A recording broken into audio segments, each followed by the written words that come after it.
Tawagin niyo na lamang ako sa pangalang Helen, 30 years old na taga Pangasinan. Palagi ako nakikinig ng programa ninyo via live streaming. Ako at ang mga kasamahan ko dito sa isang restaurant na minamanage ko. Sumulat ako sa inyo para i-share ang kwento ko. Wala rin naman kasi akong ibang mapagkwentuhan nito bukod sa inyo.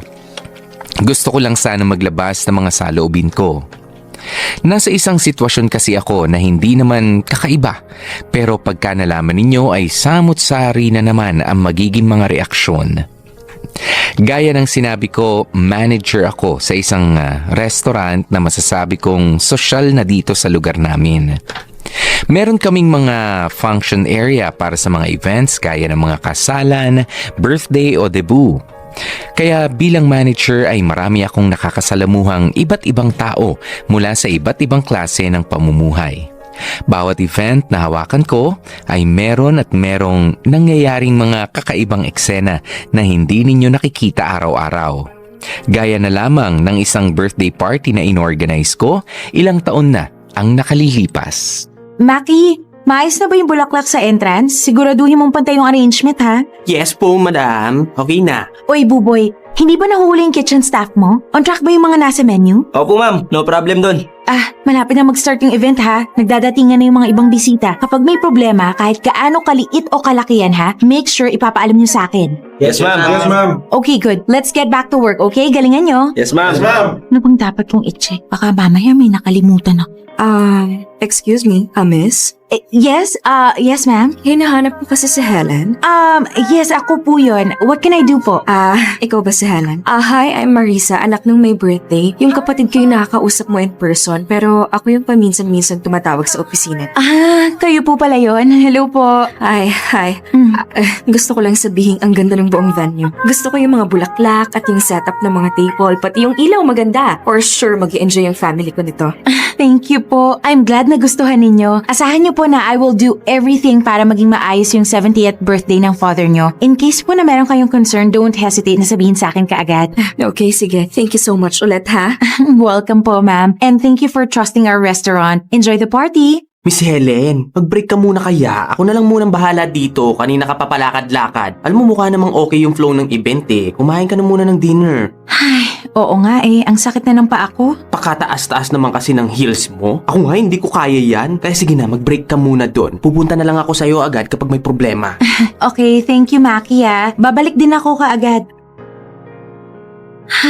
Doon na nga muna ako sa lunch magpapahinga. Talaga ba, Albert? Ngayon mo talaga gagawin to? Alam mo namang mahalaga sa akin tong araw na to eh. Ano yun? Yung nag-aaway ba? Sa inyo. Importante sa inyo. Dumating naman ako, di ba? Dumating? Dumating lang. Nagpakita lang tapos wala pang isang oras, aalis ka na? Si Miss Marisa? Sino yung kausap niya? Uunahin mo talaga yung trabaho mo? Pinagbigyan na kita, di ba? Ano pa ba gusto mo? Yun na yun? Yun na pala yung pinagbigyan para Alam sa'yo? mo, ikaw sumusobra ka na talaga eh.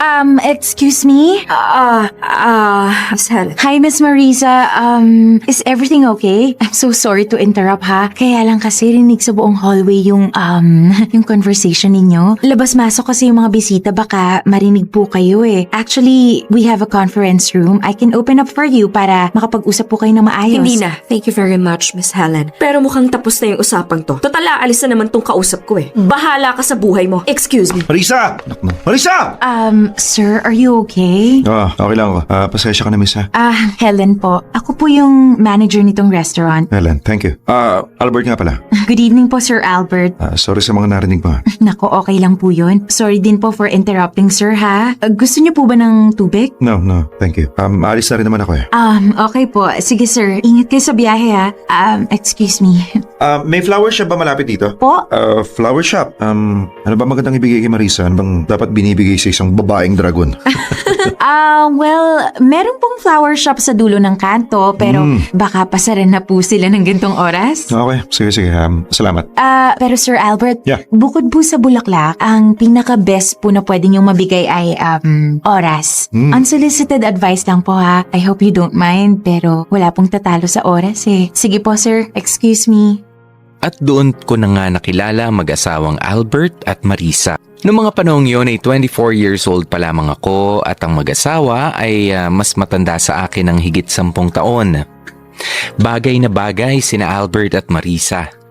Maganda si Marisa kahit na petite, samantalang si Albert naman ay matangkad at matikas ang pangangatawan. Mukhang matagal na silang mag-asawa dahil hindi ko naramdaman ang newlywed bliss na palagi kong nakikita sa iba kong mga naging kliyente. O pwede rin namang nagkataon lang na may pinag-aawayan sila nung nagkasalubong kami. Bumalik ang mag-asawa nung sumunod na araw sa restaurant para siguro magpasalamat sa pag-organize ng event nila sa akin. Yun nga lang ay naka-leave ako, kaya hindi ko na sila nakausap pa. Pero noong sumunod na araw ay nakatanggap ako ng isang kakaibang regalo. Mukhang okay naman yung kita for this month. Pero hindi sing taas like last month. Ay, naku, ano kayong problema? Pasok! Miss Helen? Oh, Maki, anong problema? May nangyari ba? Hindi po ma'am. May padala po sa inyong bulaklak. Bulaklak? Oo, opo. Ito nga po ma'am. Oh, saan daw galing? Hindi saan, kundi kanino. Andyan po siya sa restaurant kumakain. Ha? Sino? Yung asawa po nung parokyano natin. Yung asawa po ni Miss Marisa. Si Sir Albert? Ayun nga po yata yun. Siya na siguro yun ma'am. Andyan pa ba siya, ha? Opo, kumain siya ng lunch. Tapos ngayon nagkakape na. Actually ma'am, kanina pa siya nandyan eh. Parang 2 oras o mahigit. Nagbabasa lang ng dyaryo. Okay. Sige, pakilagay na lang yung bulaklak dyan. Puntahan ko na lang siya. Sir Albert? What a pleasant surprise! Oh, Helen, andiyan ka pala. Akala ko naka-leave ka. Nagpadala daw kayo ng flowers. Yes. Oh, bakit? May I know po kung bakit? Have a seat muna kaya. I mean, please, join me. Yes, of course. May gusto ka ba? No sir, thank you. Katatapos lang din po namin mag-lunch break. So, para saan po pala yung flowers? Wala. Pasasalamat ko lang yan. Ginawa ko kasi yung payo mo na, alam mo na, maglaan ng oras kaysa magbigay ng bulaklak. Oh, you're welcome po. Pero maliit na bagay lang naman yun, sir. At saka, sorry ha, medyo nangialam po ako. Hindi. That's okay. Like you said, nakatulong yung payo mo. Medyo inayos ko yung oras ko. Hindi na dragon si Marisa. Good to hear po. Sayang, bakit hindi niyo naman po siya sinama dito para mag-lunch? Kasi siya naman yung busy ngayon eh. Anyway, thank you sa flowers. Alis ka na? Yes, sir. May trabaho pa and baka nakakastorbo Hindi. po. It's okay. Please do stay. Minsan na naman tayo makahanap ng makakakwentuhan eh. Diba? Actually, sir, may mga trabaho pa po kasi po kaya I need to go. Ganun ba? Sorry. I'm really sorry. Oo nga naman. Pasensya ka na. Sige. Marami kasi akong oras nga. Okay lang po, sir. Pansin ko nga po kaya dapat sinama niyo si Miss Marisa para dagdag quality time sana. Oo nga eh. Pero salamat. Sige po. Okay na ba lahat, Maki? Yes, Miss Helen. Kami na po ang bahala. Ingat po sa pag-uwi Okay, sige. Thank you See you tomorrow. Sige po, bye. Teka, si Sir Albert ba yung nasa party? Sir Albert? Oh, Helen. Hi. Teka. Saan ka pupunta? Out na po ako, sir. Uwi ka na. Teka. Papasok pa lang ako para mag-dinner sana eh. Sige lang po, sir. Enjoy po kayo. Pero wala rin silbi kung wala ka na pala. Po? Ikaw naman yung sinadya ko eh. Ganitong oras pala yung uwi mo? Alam ko na. Sa iba na lang tayo mag-dinner. Libre ka ba? May treat! Tayo po? Yup, kahit saan mo gusto. Bakit po, sir? Wala naman. Gusto ko lang kapagkwentuhan. Si Miss Marisa po. Kasi, Sir, pasensya na po ha. Hmm. Pero hindi po yata tamang mag-dinner tayo ng tayo lang. Hindi naman po sa pagiging malisyosa pero hindi lang po tama. Baka may makakita at ano pa yung isipin. ganun ba? Siguro dyan na lang sa restaurant nyo. Wala ba kayong private room o kaya sa conference room na lang na ino-offer mo dati? Sir, teka lang po ha. Ano po ba talaga yung pakay ninyo? Ilang beses na kami nagpabalik-balik sa restaurant. Tapos lagi nyo daw akong hinahanap. Nagpapadala pa po kayo ng bulaklak. Ganito po ba kayong makipagkaibigan? O meron na po ba akong dapat isipin? Magderechahan na po tayo, sir. Kung mali po ako ng mga iniisip ko, edi okay. Wala naman pong problema. I stand corrected. Pero kung tama po ako sa hinala ko, edi maging honest na po tayo. Kasi, ang totoo niyan, hindi ka mawala sa isip ko. Hindi ko alam kung bakit, pero kailangan kita makita eh. Makasama if pwede. Umpisa pa lang ay alam ko na type ako ni Sir Albert. Halatang halata kasi siya. Ilang beses siyang nagpabalik-balik sa restaurant para lang makipagkwentuhan. Noong una ay sinubukan kong iwasan na siya. Pero makulit talaga si Albert, kaya eventually ay pinagbigyan ko siya sa pakikipagkaibigan na hinihiling niya. Pero syempre magpakatotoo na tayo. Hindi lang pakikipagkaibigan ang habol ni Albert. Umpisa pa lamang ay pinapakita niya ang intensyon niya na gusto niya nga ako. Gusto niya akong maging girlfriend niya. Kasalanan ko rin siguro kung bakit hindi ako tinigilan ni Albert. Wala sa itsura ko ang isang malanding babae. Maayos naman akong manamit, maayos din akong kumilos, maganda ang trabaho ko at wala akong mga lalaking nakahilera sa tabi-tabi. Pero hindi ko talaga pinigilan si Albert sa pagpapakita niya ng intensyon niya. Hindi ko siya dineretsa o kinumpronta. Hindi ko ipinakitang nainsulto ako dahil naisip niyang posible akong pumatol sa isang lalaking may asawa na. Sa madaling salita ay in-entertain ko siya. Hinayaang manligaw. Kaya paglipas ng ilang linggo ay nagkaroon na nga kami ng relasyon. Isang maling relasyon pero mukhang normal. At sa sobrang normal ay hindi ko na namalayang lumipas na pala ang isang taon. Gusto mo ba gawin kong maanghang to? Albert? Albert? Ano bang problema? Bakit bagsak na bagsak yung mukha mo? Wala. Problema sa negosyo. Oh, anong nangyari? Kwento mo na. Mas gusto ko kapag marinig ko yun kaysa sa buntong hininga mo. Dami kasing detalye pero in short, kulang ako sa pera, kulang sa budget. Kailangan bayaran sa supplier, short ako ng 100,000. Nung isang taon pa ito naghihintay. Kaya lang, may hingi na ako ng tawad Muntik na nga kami magkademandahan Kailan mo ba kailangan bayaran? Well, sa susunod na linggo na dapat. Magkakapera naman sana ako kaso, enrollment ang mga bata. Wala ka naman unahin ko tong supplier ko. O dapat nga ba unahin kong bayaran tong supplier ko? Nako, bayaran mo na lang yung supplier ha? Ako nang bahala sa tuition ng mga anak mo. Teka, ano? Sabi ko, ako nang bahala sa tuition ng mga bata. Teka, may pera ka? Ano namang tingin mo sa akin? Hindi. What I mean is, may extra ka ba ng ganong kalaki? May extra ko. Yun nga lang, kulang pa rin sa tuition ng dalawa. Pero, yung kapatid ko iniwan sa akin yung savings account niya. Pwede akong kumuha muna dun. Bayaran mo na lang ng paunti-unti. Wag na. Nakakaya. Nakakaya sa kapatid mo. Albert, kunwari ka pa. Alam ko namang nabuhayan ka. Huwag ka nang maarte ha. Hipit ka na Next week na yung deadline mo. Kaya, sundin mo na lang yung plano para matapos na yung problema. Para hindi na masira yung araw natin, okay? Pero naman kasi... Albert, huwag nang pahabain ang usapan. Please lang. Sundin mo na ako, okay? Iligpit mo na yung mga papel mo dyan, tapos kakain na tayo. Anong gagawin ko kapag wala ka, na? Baka nagbenta ka ng kidney mo? Helen, maraming salamat ha. Hulog ka ng langit. Maraming salamat. Dami-dami ko ng utang sa'yo. Bayad mo na yung mga nauna ha. Pero yung utang na loob hindi ko mababayaran yun. Huwag mo na lang idagdag yung mga palya mo sa pera para masaya. Sige. Promise. Itatry ko. Oh, Albert. Si Marisa tumatawag ulit. Sagutin mo na. Wag na. Hayaan mo na siya. Ayun yung sinasabi ko Pag tumatawag ang misis mo, sagutin mo. Huwag mo siyang bibigyan ng dahilan para mag-alala.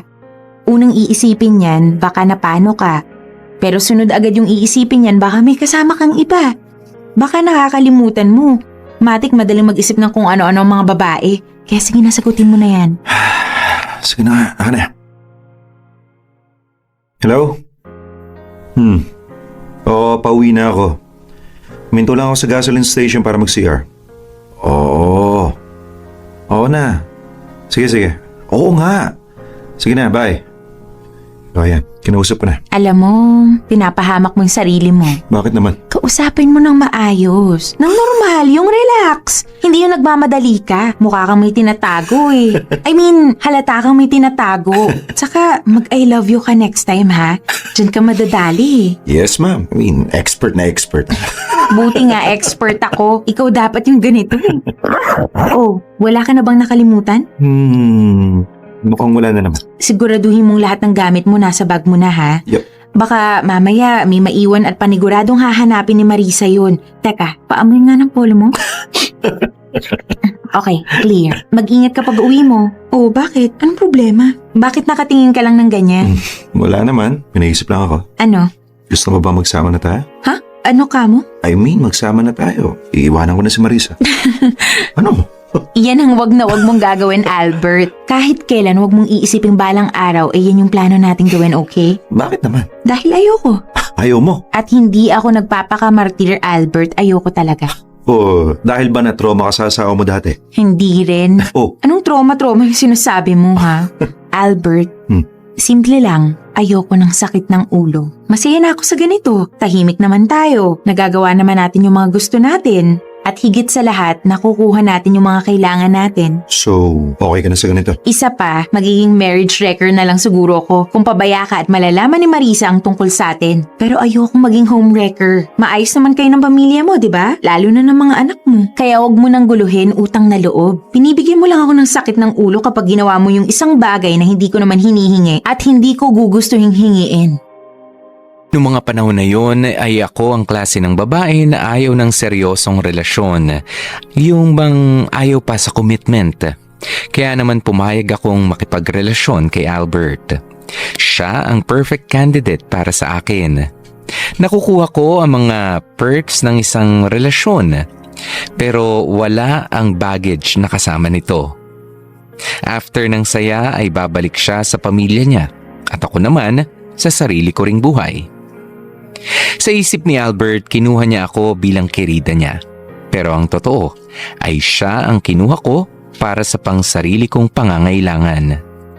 At sa loob nga ng isang taon naming relasyon, marami akong natutunan kung bakit may mga lalaking naghahanap ng iba bukod sa kanilang mga asawa. Base sa experience ko kay Albert, gustong-gusto niya akong kasama dahil hindi ako pabigat sa kanya. Hindi ako sakit sa ulo. Hindi ko siya binibigyan ng problema o ng stress niya. Stress kasi siya sa pamilya niya. Kabilaan ang mga problema sa pera, sa oras at kung ano-ano pa. Kaya sa akin lang siya nakakakuha ng pahinga. Maswerte si Albert dahil hindi ako clingy. Hindi ako demanding. Never akong nag-demand ng oras at lalong-lalo na ng pera mula sa kanya. Siniguro kong alam ni Albert na kayang-kaya ko ang sarili ko. One rule to make an affair last long, alamin mo kung hanggang saan lang kayo. At doon mo ibase ang mga pangangailangan mo. Yan ang madalas na makalimutan ng mga katulad kong kirida. Kaya nagiging komplikado tuloy ang lahat to the point na may nasisira ng pamilya. Isa akong kirida, mistress. Katulad din ng iba, etc. etc. Pero ang pinagkaiba ko siguro sa kanila ay yes, I am a mistress, but I am a very, very good mistress. Hindi lang naman pangangailangan sa kama ang dahilan kung bakit naghahanap ng iba ang isang lalaki. Gaya ng sinabi ko kanina, pahinga ang isa sa mga kayang i-provide ng isang kirida. At sa sitwasyon namin ni Albert, ako ang tagapakinig sa lahat ng hinaing niya sa buhay. Walang halong judgment, walang kasamang talak dito, talak dyan. Nakikinig lang ako at nagbibigay ng payo kapag kailangan. At sa totoo lang, ay madalas, ako pa ang rumeresolba ng mga pinoproblema niya. Albert, Hi! anong ginagawa mo dito? Bakit parang biglaan yata yung pagdalaw mo dito sa restaurant? Busy ka ba? Hindi naman masyado. Pwede kaya tayo mag-usap. Importante lang sana. Parang may problema ka. O halika dito sa conference room. Umupo ka. Anong problema? Wala namang problema pero baka magkaroon. Malapit na. Sige lang, ikwento mo. Hingi lang sana akong tulong mo. Sige lang. O, paano ba kita matutulungan? At saka tungkol saan ba to? Pwede bang ikaw na humawak ng lahat? Ng lahat? I mean, humawak ng negosyo ko. Ano? Walang ibig ko sabihin, tulungan mo akong ayusin yung negosyo ko. Tulungan mo ako paano maayos ang mga gusot. Tulungan mo ako kung paano mapabuti yung lahat. I mean, ikaw yung humawak ng bank account ko. Bantayan mo yung labas-pasok ng pera. Teka. Sandali lang ha. Medyo nalalabuan ako sa mga sinasabi mo eh. Gusto mo akong tumulong sa pagpapatakbo ng negosyo mo? Aba Albert, bakit ako? Ikaw yung negosyante sa ating dalawa. Bakit ba isasama mo pa ako? Bakit kailangan mo pa ng tulong ko? Well, sa totoo lang, ako yung negosyante. Pero kailangan ko ng opinion mo. Magaling ka sa decision making. Marunong kang tumingin ng kliyente. Marunong ka makipag-negotiate sa mga supplier. Magaling ka sa tao. Kaya nga napapatakbo mo tong restaurant na to eh. I mean, dinaig mo pa yung may-ari nito. Magsabi ka nga ng totoo sa akin. Ano ba talaga yung problema? Meron kang tinatago eh. At wag mo nang tangkaing mag-deny dahil kilala kita. At kung gusto mong tulungan kita, ilapag mo na lahat ng baraha mo. Dalian mo Albert ha, tumatakbo ang oras. Yan ang gusto ko sa'yo. Kaya dapat kasama kita sa negosyo. Ano nga, dali. Well, tagilid yung negosyo ko ngayon. Well, sabihin na lang natin na kapag hindi ko ginawa ng paraan, baka mabankrupt ako. Mabaon sa utang. I mean, baka mawalan pa ako ng bahay. Paano ka napunta sa ganyang sitwasyon? Sige nga. Panganay ko kasi, pumalpak doon sa isang kliyente. Ayun, malaking binayaran namin at may utang pa. Yung pangalawa naman, maraming trabahong iniwan. Tapos nagbakasyon, nag-soul searching daw. Kulang ako sa tao. I mean, hindi ko na alam kung anong gagawin ko. Oh, ano sabi ng asawa mo? Ni Marisa? Wala! Nga naman pakialam yun sa trabaho ko eh. Basta nag-uuwi ako ng pera, pwede na siya. Mangingialam lang yan kapag nagkulang ako ng bigay. Pag wala ako ng bigay. Kahit man lang sa mga anak nyo, hindi ka man lang niya ba tinutulungan? Ay, Diyos ko. Alam mo, masyadong malambot yung puso nun sa mga anak namin. Kahit pa nagtatrabaho na yung dalawang mas matanda, alam mo, binibaby pa rin niya eh. So, anong gagawin ko? Sige? Subukan mo munang ipasok sa negosyo yung asawa mo. Ayaw niya. Wala siyang alam. At lalong wala siyang pakialam. E di sana nag-hire na lang ako ng business graduate talaga. I mean, hindi mo ba naiintindihan, Helen? Wala na nga ako maaasahan. Wala nang ibang nakakaintindi sa akin. I mean, ikaw na lang. Kaya please lang. Nagmamakaawa ako. Tulungan mo ako. Please. Paano tong trabaho ko? Ayokong iwan to eh. Mahal ko to. E di makikihati ako ng oras. Subukan lang natin. Tignan natin kung saan tayo dadalhin. Albert? Teka, anong oras na? Anastos na pala ng madaling araw.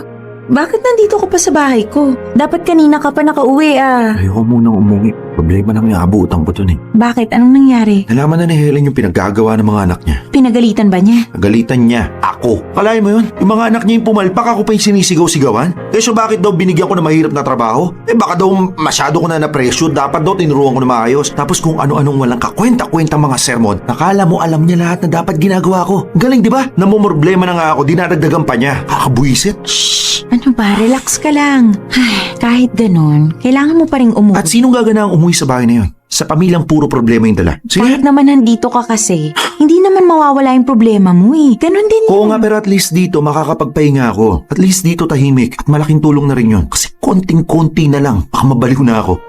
Albert, Oh. baka magtanong si Marisa kung saan ka nagpalipas ng gabi. Baka maghinala siya. Then wala akong pake. I mean, sana nga maginala na siya eh. Sana malaman na niya to para maisip niya sa ginagawa niya at mga anak niya, kayang-kaya ko silang iwan. At yan naman yung ayokong mangyari. Sige, dito ka muna. Pero siguraduhin mo may planchado kang alibay pag uwi mo. At yung tungkol sa problema sa negosyo, huwag mo munang isipin yon. Tutulungan na kita. Gagawan na natin ng paraan lahat ng problema mo. Ano pat nagkaroon ka ng dalawang babae sa buhay mo kung parehas naman kaming walang silbi, di ba? Isa sa mga dahilan kung bakit nagtagal ng ilang pang taon ang relasyon namin ni Albert ay dahil malayo ako sa asawa niya. Malayo ako kahit sa sino sa pamilya niya. Si Marisa kasi ay stay at home lang at walang sariling pinagkakakitaan. Nagaantay lang palagi ng mga iaabot ni Albert. Wala namang masama doon pero siya yung tipo na naghahantay na nga lang magastos pa. Puro luho at hindi marunong humawak ng pera, sabi nga ng iba. At sabi rin ni Albert, trabaho siya ng trabaho samantalang yung pamilya naman daw niya ay parang vampira na inuubos ang lahat ng dugo niya. Ang mga anak niya ay madalas na pumapalpak sa mga trabaho. Walang disiplina at lahat na lang ay iniaasa sa kanya. Ako naman ay magaling sa trabaho ko. Kaya naman natutulungan ko si Albert sa mga financial problems niya. Umabot pa nga sa punto na ako pa nagbibigay ng panggas at ng allowance ni Albert dahil walang-wala nang natitira sa kanya. Kaya naman kahit papaano ay napapayag niya akong tumulong na sa negosyo niya. Hindi ko iniwanan ang pagiging manager sa restaurant pero nag-sideline ako sa maliit na kumpanya ni Albert. Itinuro niya sa akin ang dapat kong mga matutunan hanggang sa ako na nga halos ang nagpapatakbo ng lahat kahit nasa likod lang ako ni Albert. Ako na ang humawak ng bank accounts niya, ako na rin ang madalas na gumagawa ng financial decisions para sa kanya, yung negosyo niya, parang naging negosyo ko na rin. At alam niyo ba, Isa pang sikreto ng mga kirida ay nagpapakita kami ng interes at pagpapahalaga sa trabaho at sa mga pinaghihirapan ng mga partners namin. Isang bagay na madalas nang nakakalimutang gawin ng mga totoong asawa nila. Helen! Si Albert? Teka, anong oras na ba? Helen! Alas 11 na. Helen, si Alberto! Albert, anong oras na? Pasok ka. Salamat. Oh, teka. Ano yung dala mo? Maleta? Bakit may maleta ka? Umalis na ako sa amin.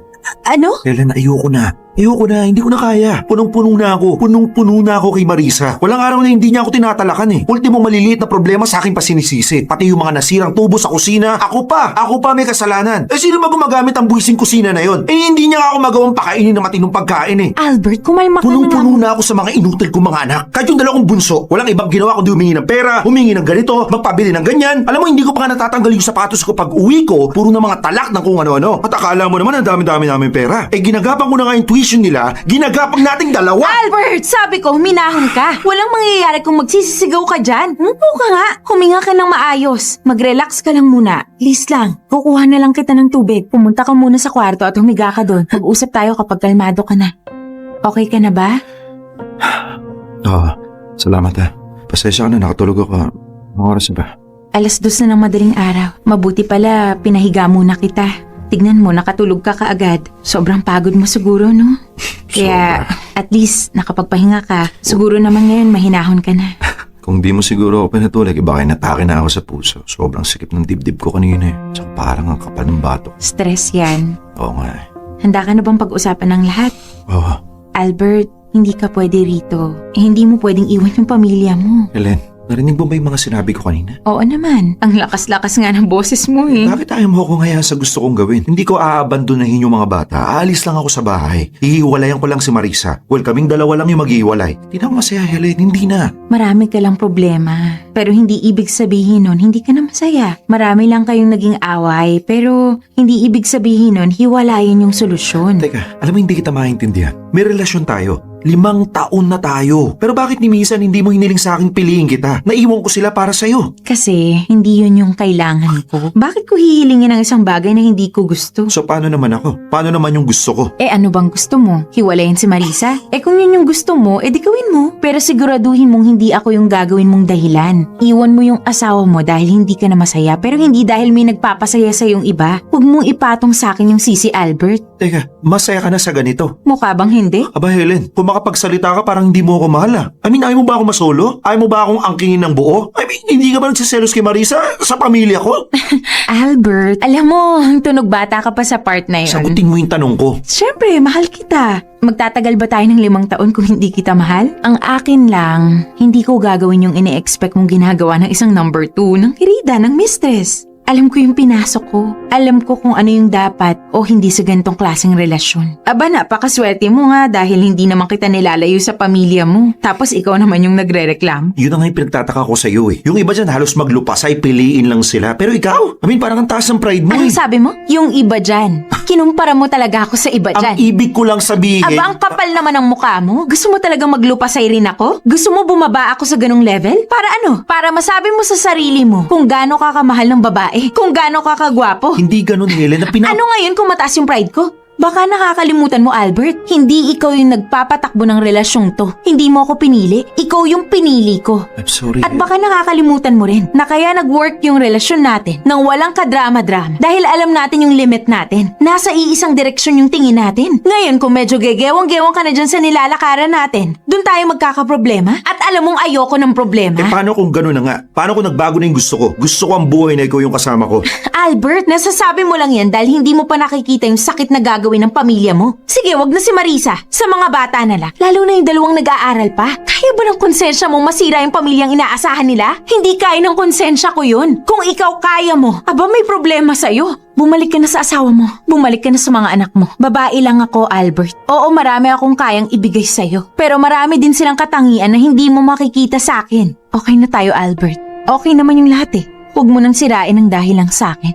Never akong naging demanding kay Albert. Hindi lang dahil sa alam kong kerida lamang ako, never akong nagdemand o humiling na iwanan niya ang pamilya niya dahil ayoko talaga. Ayoko magsama kami na parang tunay na mag-asawa. Gaya ng sinabi ko, ayoko ng buong commitment. At isa pa, nagawa nga niyan lokohin ang asawa niya, hindi malayong magawa rin niya sa akin yon kapag nagkataon. Para lang akong kumuha ng batong ipupukpok ko sa sarili kong ulo.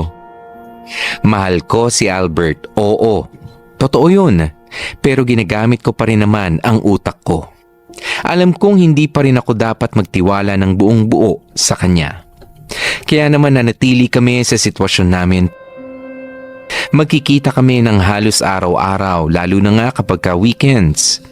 Tuloy pa rin ang pagtulong ko sa negosyo niya. Ang totoo nga niyan ay naging maayos si Albert at ang pamilya niya nang dahil sa mga tulong ko. Bukod sa tulong pinansyal ay tinuturuan ko rin si Albert kung papaano maging maayos ang relasyon sa asawa at mga anak niya para naman hindi na pumasok pa sa isipan niyang iwanan sila nang dahil sa akin. Ay naging mag-best friends din kami ni Albert. Pasok! Ma'am Helen? Oh, Maki, bakit? Ma'am, may bisita po kayo? Ayun na ba yung nag-i-inquire sa function room natin? Hindi po ma'am, si Miss Marisa po. Sige, papasukin mo na. Salamat. Okay po, teka. Tuloy po kayo, Miss Marisa. Maki, dalhan mo naman kami ng juice, please. Sige po. Miss Marisa, have a seat. Salamat. Ano pong atin? Bago ang lahat, huwag ka na magpanggap. Kilala kita. Alam ko kung ano ka sa buhay ni Albert. At alam ko kung gaano ka nakatagal na parang ahas na nakapulupot sa kanya. I understand. Alam kong alam mo na. Kitang-kita naman sa mukha mo pagpasok mo pa lang. Ano bang sadya niyo dito, Miss Marisa? Paano mo na-atim, ha? Paano mo na-atim na makisabit sa pamilya ng may pamilya? Paano mo na-atim maging isang kirida? Anong meron sa'yo? Bakit baliw na baliw sa'yo si Albert? Seryoso mo bang tanong yan? O naglalabas ka lang ng sama ng loob? Bakit? May matino ka bang maisasagot doon? Siguraduhin mong hindi ako matatawa, ha? Simple lang. Utak yung ginagamit ko at hindi lang puso. Utak? May utak ka? Kung may utak ka, hindi ka magiging kabit? Kung wala akong utak, baka wala ka ng asawa ngayon, Miss Marisa. Anong sinabi mo? Alam mo ba kung bakit naghanap ng iba si Albert? Ipapaliwanag ko sa'yo. Una sa lahat, dahil mahina ka. Sa tinagal ng panahon na alam mo yung tungkol sa amin, ngayon ka lang nagpakita sa akin? Ngayon mo lang ako sinugod? No, hindi sinugod. Ngayon mo lang ako dinalaw. Bakit? Bakit ngayon ka lang nagpakita sa akin? Niwala kang sinabi kay Albert na alam mo na? Natatakot ka ba? Hindi ako natatakot sa'yo. Hindi sa akin. Pero natatakot ka na baka iwan ka ni Albert. Kaya hinayaan mo na lang magpatuloy ang lahat. Hindi takot yon, Helen. Pagtitiis. Bakit ka magtitiis? Kasi natatakot ka. Pangalawang dahilan bakit naghanap ng iba si Albert. Kasi mahina siya. Ang hina ng loob niya. Ang hina niya sa temptation. Ang hina niya. In short, pareho kayong mahina. Kaya nga hindi ko siya kinukuha sa iyo eh. Bakit ko kukunin ang taong nagtaksil na sa iba? Kaya pasalamat ka sa akin, Marisa. Hindi ko sinisira ang pamilya mo. Impacta! Sa ginawa mong yan, tingin mo hindi pa sira yung pamilya ko? Sira ba? Sa'yo pa naman siya umuwi, diba? Nagsasama pa rin kayo. Wala pa rin namang alam ang mga anak niyo. Buong-buo pa rin kayo. At anong gusto mo? Magpasalamat ako sa'yo? Tanawin kong utang na loob yung pagiging mabait mo, ha? Hindi naman. Ang akin lang, huwag akong sisihin mo. Sisihin mo si Albert. Sisihin niyo yung mga sarili ninyo. Kasi kahit 100 ako pa ang hirap mo kay Albert, kung masaya kayo, kung maayos kayo, walang mabubuong kahit ano sa pagitan namin. Kabit na kabit ka talaga kung magsalita. Baka ikaw yung hindi masaya. Kaya sa dinami-rami ng lalaki, sa may asawa ka pa pumatol.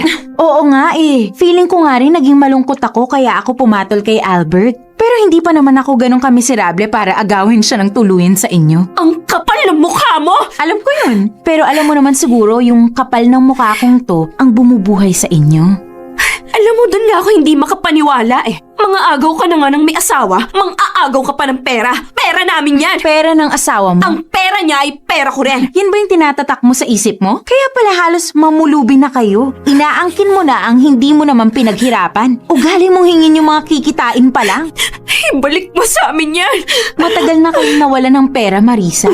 Ako na nga lang yung nagsalba kay Albert, kaya lahat ng perang to, pinagtrabahuhan ko. Yung pangtuition ng mga anak mo, yung kinakain ninyo, yung para sa mga luho ninyo, yung pambili mo ng damit, lahat yan galing sa akin. Inaangking ko ba? Hindi, di ba? Kay Albert pa rin yan lahat. At alam mo yung nakakatawa, Marisa? Alam kong galit na galit ka, pero hindi mo magawang awayin ako kasi alam mo kung ano yung hawak ko.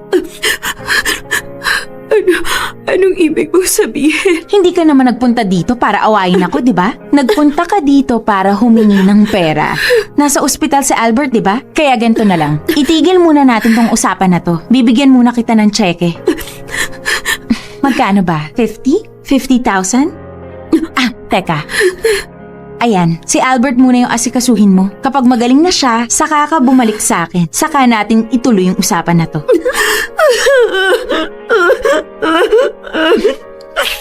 Alam ko mahirap, Marisa. Mahirap tumanggap ng pera sa kaaway mo. Pero kailangan mong lumukin. Manahimik ka! Kahit pagbali-balik na rin mo man yung mundo, kahit ano pang ganda mo, talino ang pare-parehas kayong lahat, mga kabet, mga ahas, malalande! Pare, siguro kayo ng label, pero hindi ng level. Kukunin ko tong tseke para kay Albert. Pero hindi pa tayo tapos. Andito lang ako, Marisa. Hindi ako tatakas. Ma'am, ito na po yung juice nyo. Tumabi ka nga! Marisa? Ano? Huwag mong iparamdam sa lalaking siya yung hari sa buhay mo. Yan ang sagot ko sa tanong mo. Ano? Tinatanong mo ako, di ba? Kung bakit baliw na baliw sa akin si Albert? Yan ang sagot. Hindi lang kay Albert, kundi sa lahat ng lalaki. Bakit ko tatanggapin ang payo ng isang kirida? Baka sakaling yun yung sagot para mawala yung mismong kirida. Iba-iba ang sitwasyon ng bawat bawal na relasyon, pero madalang lang siguro ang nasa sitwasyong kagaya ko. Kung saan ay masasabi kong mas makapangyarihan ang kabit kaysa sa legal na asawa. Alam niyo kung bakit? Hawak ko kasi ang pera ni Albert. Pera ni Albert na sa totoo lang ay ako lang ang trumabaho. Kaya parang ako rin ang bumubuhay sa pamilya niya. Ang hindi ko naman maintindihan ay bakit napakahina ni Marisa. Oo, alam niyang may Helen na kabit ni Albert pero hinahayaan lang niya. Hindi niya ako magawang labanan. Dahil ba sa alam niyang ako ang dahilan kaya nagkakapera si Albert na asawa niya? Masaya ba siya basta may pera o baka natatakot siyang iwanan siya ni Albert? Kasi pagkatapos ko siya bigyan ng tseke ay hindi na siya bumalik at nagpakita pa. Inaantay ko nga na sabihan niya kung layuan ang asawa niya. Pero alam niyo, wala. Wala siyang sinasabing ganun. Ano man ang dahilan, isa lang ang masasabi ko. Kung ako ang nasa sitwasyon ni Marisa, ay hindi ako basta-basta tatahimik na lamang. Hindi ako magiging singhina niya. Kaming tatlo ang responsable kaya napunta kami sa ganitong klase ng sitwasyon. Natukso si Albert, bumigay ako at pinayagan naman ni Marisa ang lahat na mangyari.